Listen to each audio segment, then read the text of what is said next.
Assalamualaikum warahmatullahi wabarakatuh, sahabat Hikmah.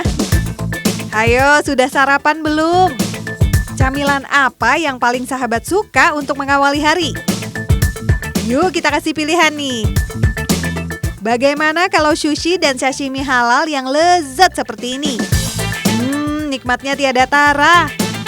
Apalagi ikan salmon yang jadi toppingnya membuat camilan ini tak hanya enak, tapi juga sehat. Wih, jadi meremelek kan makannya? Atau bakso super dengan kuah kaldu ayam yang segar. Ditemani bakso-bakso kecil di sekelilingnya, membuat satu porsi bakso ini dijamin bikin kita kenyang. Eits, dalam agama Islam, makanan itu tak hanya sekedar bikin kenyang loh, tapi harus memenuhi syarat halal dan thoyyib juga. Halal dan sehat. Karena yang halal belum tentu sehat. Nah, camilan pizza yang satu ini bukan lagi halal dan sehat. Bahkan ada tambahan berkahnya. Karena diolah dengan ayat-ayat Al-Quran. Pizza yang satu ini bukan hanya tampilannya yang menarik dan rasanya yang sehat, tapi bisa jadi menyehatkan, bahkan menjadi penyembuh bagi yang mengkonsumsinya. Kan bagi orang lain, kalau saya sebagai orang Islam, saya nggak mau pakai penglaris, saya nggak mau pakai dukun, sihir, jin atau apapun itu. Saya cuma minta pada Allah, wahai sel-sel makanan, jadi enak. Bagi masyarakat umum, mungkin hal ini terkenal ganjil. Jika makanan dibacakan Al-Quran berdampak pada kesehatan, masih terdengar masuk akal. Karena Al-Quran adalah asyifa atau penyembuh. Namun, jika bacaan Al-Quran berdampak pada rasa, jadi terasa lebih enak, maka hal ini terdengar unik. Memasak makanan dengan menggunakan metode membacakan dan mendengarkan Al-Quran sama saja dengan mengajak sel-sel di dalam makanan berkomunikasi melalui gelombang pikiran kita. Prosesnya melalui 3 tahap. Pertama, ta'awud, berniat kepada Allah Subhanahu wa Ta'ala. Kedua, membaca Al-Quran, surat Al-Fatihah, Al-Ikhlas, Al-Falaq, An-Nas, ayat kursi, dan doa penyembuh. Dan yang terakhir, dengan quantum healing. Prosesnya dengan cara mentransfer pikiran dan ucapan yang kita inginkan kepada makanan tersebut. Misalnya, ya Allah, semoga makanan ini bisa membuat sehat bagi yang memakannya. Sehingga bisa menjadi makanan bukan sekedar enak, tapi juga bermanfaat bagi kesehatan. Proses memasukkan ayat-ayat Al-Quran juga pada saat penyimpanan pizza, melalui teknologi lampu cahaya Al-Quran yang dipasang pada etalase penyimpanan pizza. Ini kalau ke atas, suaranya hanya berdesis, suara gelombang. Tapi kalau ke dalam etalase,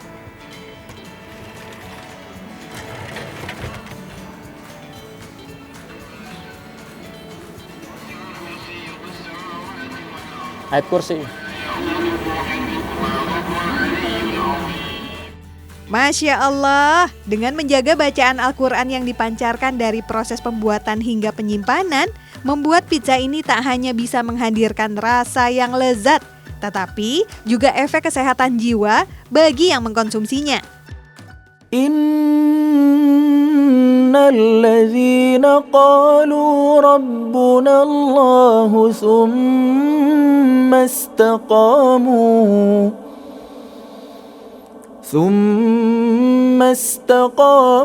tatanazzalu alaihimul malaikah.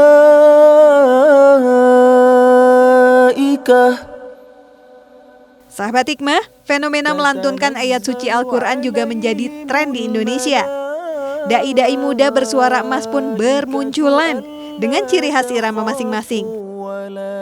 Irama Al-Quran sendiri diperbolehkan dalam Islam, namun tidak sampai mengubah dan merusak huruf dan makna Al-Quran. Rasulullah bersabda, hiasilah Al-Quran dengan suaramu, karena sesungguhnya suara yang bagus akan menjadikan bacaan Al-Quran bertambah bagus pula. Hadis riwayat Al-Hakim.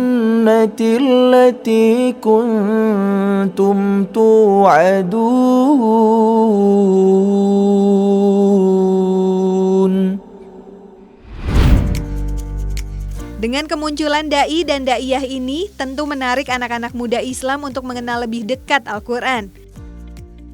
Mereka tak lagi menutup diri untuk belajar membaca dan melantunkan Al-Quran. Tapi, apakah fenomena hafalan dan membaca indah Al-Quran sudah membuat kita berbangga diri? Apa justru harus diwaspadai? Oke, nanti aja nanti. Abang nggak boleh ngasih makan dulu kecuali murojaah dulu. A'udzubillahi minasyaitonirrajim. Bismillahirrahmanirrahim. Sabbihu lillahi ma fis samawati wa ma fil ard. Lahul mulku wa lahul hamdu wa huwa ala kulli syai'in qadir. Masya Allah. Tahu abang tentang apa itu ayat? Nggak tahu. Itu bahwa semua yang di langit dan di bumi ini bertasbih semua sama Allah Subhanahu wa taala. Berarti kuda bertasbih, Bang. Coba kamu ajak bertasbih bisa nggak? Subhanallah. Nggak bisa, Bang. Semua makhluk, Bang. Pohon-pohon, hewan-hewan semuanya bertasbih sama Allah. Bertasbih itu bukan cuma mengucapkan subhanallah, tapi merasakan keagungan Allah, kebesaran Allah, kesempurnaan Allah, itulah bertasbih. Jadi kita harus paham dong ketika hafal Al-Quran itu bukan cuma hafal aja. Tapi kita tahu artinya, kita paham maksudnya, itu yang lebih penting nak ya? Oke, boleh dikasih makannya. Biar kudanya bertasbih sama Allah. Assalamualaikum warahmatullahi wabarakatuh. Sahabat hikmah yang dirahmati oleh Allah Subhanahu wa taala. Seseorang akan melakukan perjalanan lalu dia hafal di mana saja letak-letak rambu-rambu lalu lintas, lampu-lampu jalanan dan seterusnya. Apakah itu dapat menjamin bahwa dia akan selamat sampai ke tujuan? Tentu saja tidak cukup. Sebab apa? Sebab dia harus paham makna-makna lampu-lampu lalu lintas dan rambu-rambu itu. Jika sekiranya dia paham lampu hijau untuk berjalan, lampu merah untuk berhenti, dan lampu kuning untuk berhati-hati, dia juga harus mengamalkannya. Ketika tiga hal itu dapat dikuasainya dengan baik, hafal, paham, dan mempraktekkannya, maka dia akan selamat dalam kehidupan. Begitulah Al-Quran yang menjadi rambu-rambu dalam kehidupan. Jika kita cuma hanya membaca dan menghafalnya, apakah cukup menghantarkan kita kepada keselamatan dunia dan akhirat? Ibnu Mas'ud suatu hari ditanya tentang apa sih tanda hari kiamat? Jawabannya sangat menakjubkan. Ketika semakin banyak orang yang hafal Al-Quran, tapi semakin sedikit yang memahami agama. Subhanallah. Artinya akan datang satu zaman nanti di mana tren menghafal Al-Quran menjadi semarak di mana-mana. Tapi yang menyedihkan, semakin sedikit orang yang memahami agama ini dan menjadikannya sebagai pedoman. Hari ini kita akan membahas, lebih penting mana? Hafal Al-Quran atau mengamalkannya? Sahabat hikmah, siapa yang tak ingin jadi ahli Quran? Tentu tak seorang pun dari kita yang menolaknya. Karena seorang ahli Quran dipastikan mendapat kedudukan tertinggi di sisi Allah Azza wa Jalla kelak. Berbagai macam cara dilakukan agar kita bisa melafalkan dan menghafal Al-Quran dengan baik. Bagi anak-anak, metode menghafal dengan gerakan ini sangat membantu. Nun, hanya Allah yang tahu. Wal qalami, demi pena. Wa ma yasturun, dan apa-apa yang mereka catat. Ma anta, tidaklah engkau Muhammad, bini'mati rabbika, terhadap nikmat Tuhanmu, bimajnun, sebagai orang gila.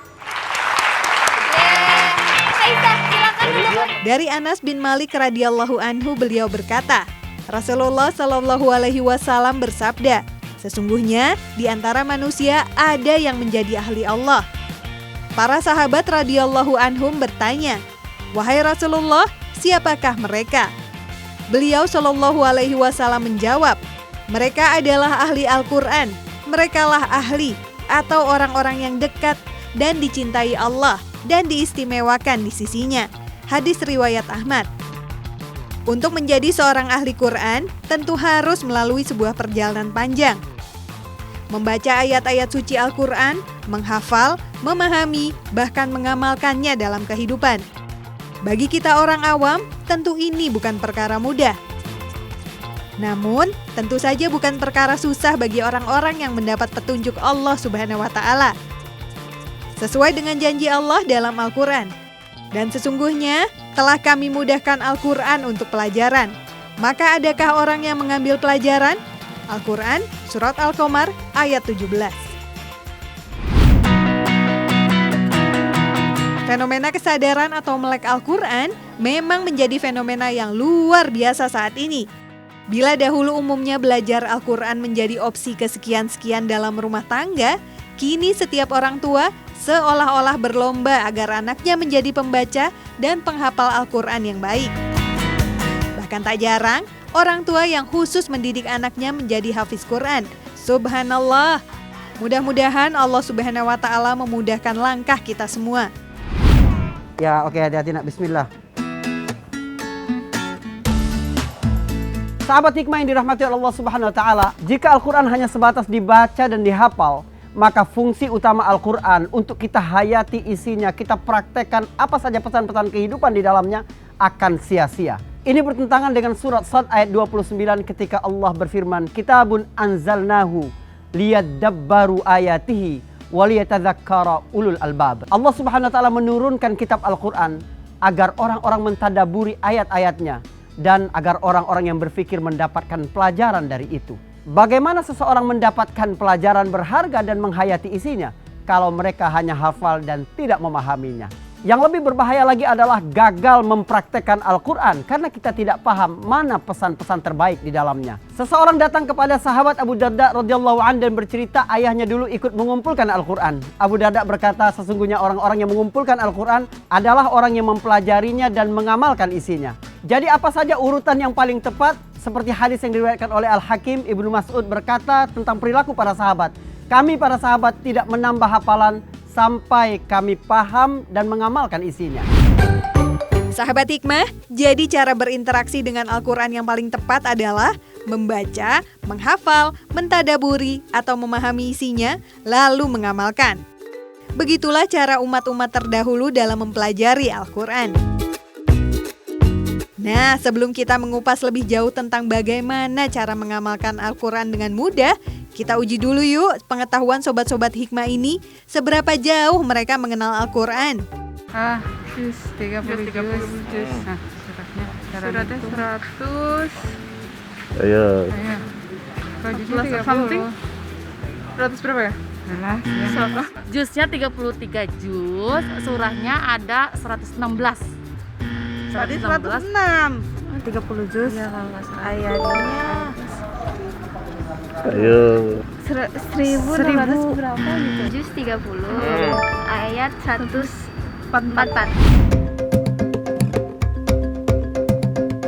Sungguh pun pahala membaca Al-Quran sangat besar, tetapi tentu saja Al-Quran diturunkan bukan untuk fungsi-fungsi itu. Al-Quran diturunkan untuk fungsi-fungsi yang jauh lebih besar dalam kehidupan. Yang pertama tentu saja sebagai hudan atau petunjuk.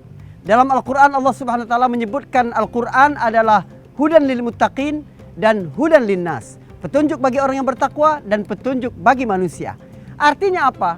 Artinya petunjuk-petunjuk yang ada dalam Al-Quran bisa menjadi bekal bagi orang-orang yang bertakwa untuk selamat hidup di dunia dan di akhirat. Namun bagi orang-orang yang tidak beriman kepada Al-Quran pun, Al-Quran sebenarnya tetap bisa menjadi petunjuk karena di dalamnya banyak sekali ilmu pengetahuan. Fungsi kedua dari Al-Quran adalah sebagai nur. Artinya dia menjadi cahaya yang menginspirasi kehidupan.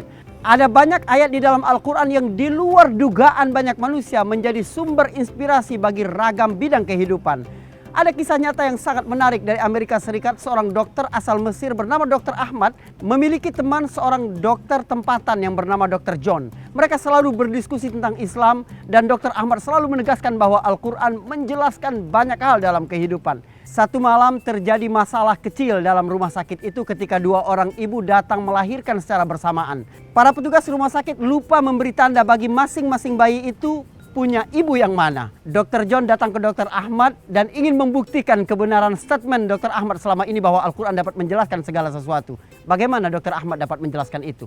Dr. Ahmad meminta waktu untuk menelpon gurunya dari Mesir, salah seorang ulama di Al-Azhar. Ulama di Al-Azhar itu berkata, aku tidak memiliki pengetahuan yang cukup tentang hal ini. Tetapi aku langsung teringat firman Allah Subhanahu wa Ta'ala tentang pembagian waris, beda laki-laki dan perempuan. Lidzakari mithlu hazil unsayain. Bagian laki-laki itu 2 kali lebih banyak daripada bagian perempuan. Kemudian Dr. Ahmad meminta melakukan pengecekan laboratorium pada ASI kedua ibu itu. Didapati kandungan-kandungan dan nutrisi dari dua ibu itu sangat berbeda. Lalu Dr. Ahmad berkata, sekarang coba dicek. bayi laki-laki ini adalah milik ibu yang kandungan-kandungan dan nutrisi ASINya 2 kali lipat daripada ibu yang satunya. Begitulah Al-Quran dapat memberi inspirasi bagi apa saja dalam kehidupan.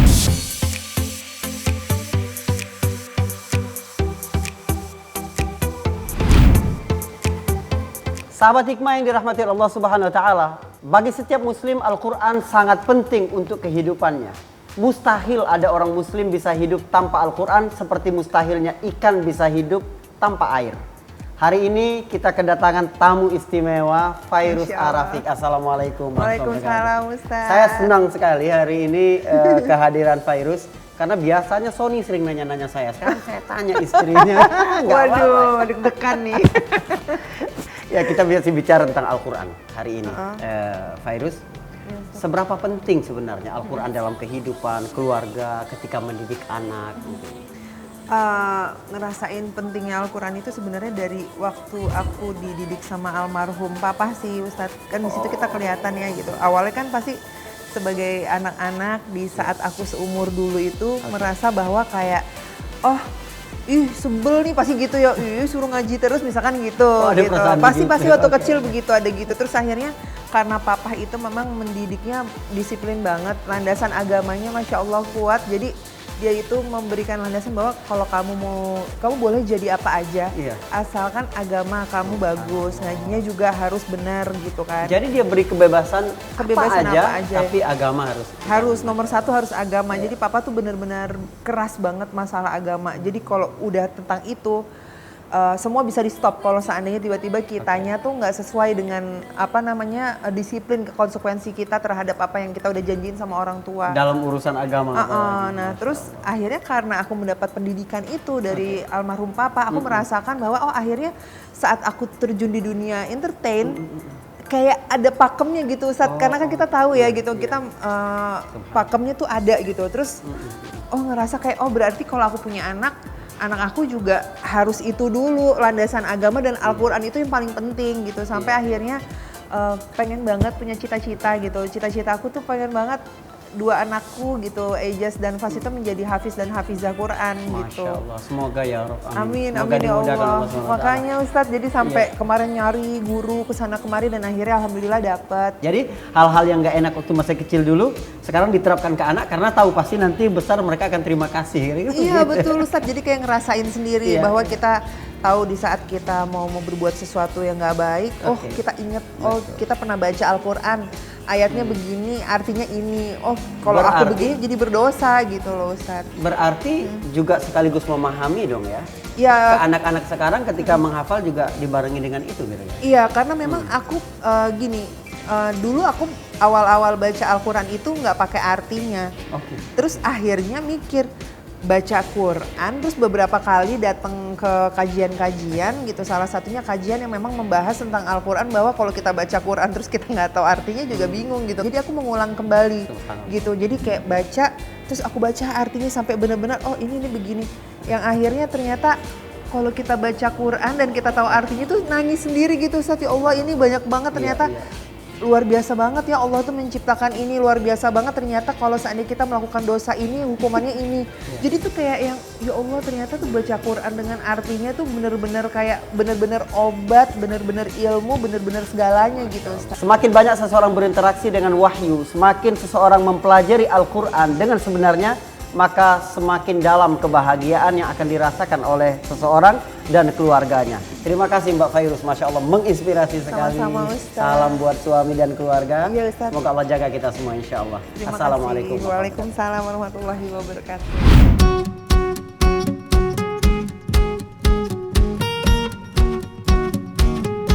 Fungsi ketiga dari Al-Quran adalah sebagai furqan, pembeda antara yang hak dan yang batil. Dalam kehidupan selalu ada persimpangan-persimpangan dan pilihan-pilihan. Maka yang harus menjadi pertimbangan ketika mengambil keputusan bukanlah kepentingan-kepentingan kita, tetapi bagaimana Al-Quran memandang itu, bagaimana agama menimbangnya. Fungsi keempat dari Al-Quran adalah bayyinat, penjelasan bagi banyak hal dalam kehidupan. Bagi seorang muslim, Quran ini memang harus menjadi bagian dari seluruh kehidupannya.